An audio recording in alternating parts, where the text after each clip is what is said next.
What weather events are Jeff Sturgis and Heath Cisco hunting post-rut? Hear what they have to say right now and make the most out of your late season. Here we go.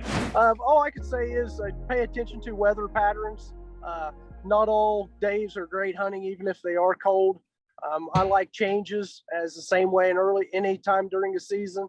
I like after a weather front comes through, the first bluebird sky day.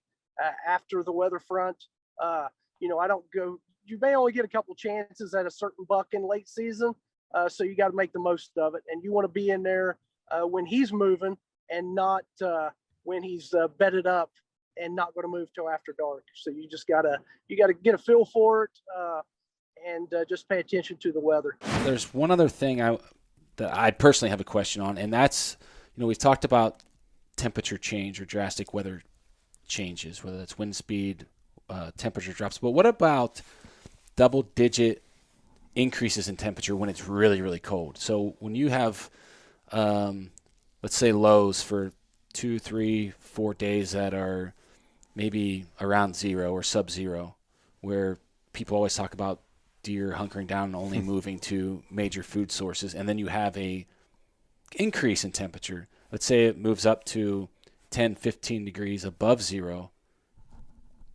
How does that... So what I like about those days is I see a lot of daytime movement. A lot of times the deer are bedded when they need to conserve the most energy, which is at daybreak.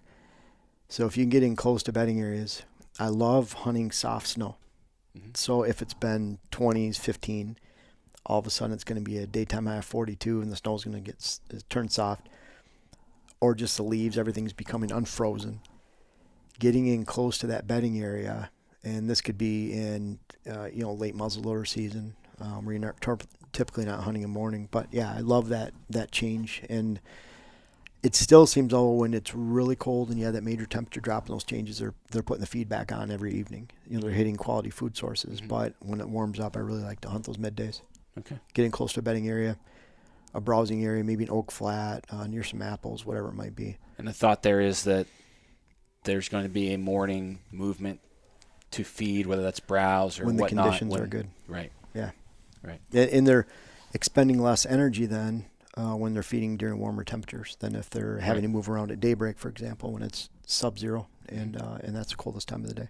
When we were recording the Whitetail Crib episode, or maybe it was even when we were just BSing before we started recording, you mentioned about hunting the first south wind after a weather front, not necessarily a cold front, but the first south wind after a front. So what is that exactly?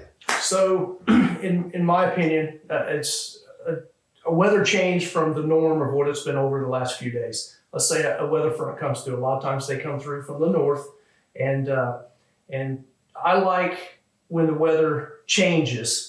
And I like when the wind direction changes. Sometimes it's not really from let's say a rainstorm or something comes through. It's just the weather changes from the north to the south because of the fronts. It's happening out west, it's moving across, and it changes kind of the jet stream or weather movement. I'm not 100% sure why. I assume that the deer is just a stagnant weather change. And I've had great success, though, when a weather switches from the north to the south. So a lot of times it's after a weather front, but most of the times the weather's from the north. But then when you have that change, and especially with that change correlates with a high pressure day, the deer seem like they're just very active.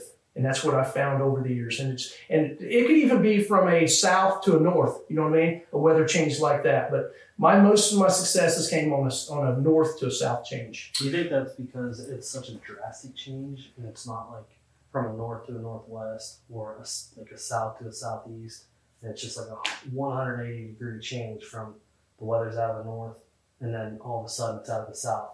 I think so. Like I said, I think the deer move on weather changes and stagnant periods. Like, if you have a week of south winds and then you have a little bit of a front come through and the wind changes to the north for 4 or 5 days, that first day of that change, it seems like it's great. It's the same way with the south. If the wind's coming out of the north for a week, 3 or 4 days or whatever, and then it first changes to that south, that's when I have a lot of my success. And I'm hunting the whole time period.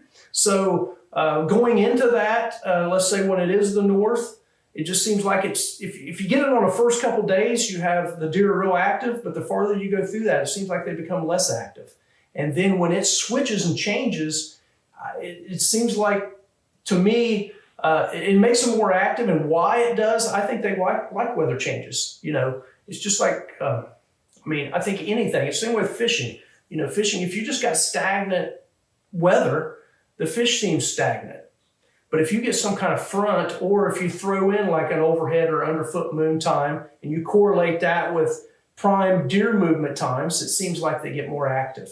And all I'm looking for is something to move them another 50 yards. That's all I'm doing. I say active. It doesn't mean that they're running around like crazy. I'm just trying to get them farther away from their bedding area in the evening, or I'm trying to keep them active more out there feeding in the morning. That way I can slip in on their bedding and have, 2 or 3 minute time period to where they're just a little bit farther away and they work back in to where I can take advantage of it.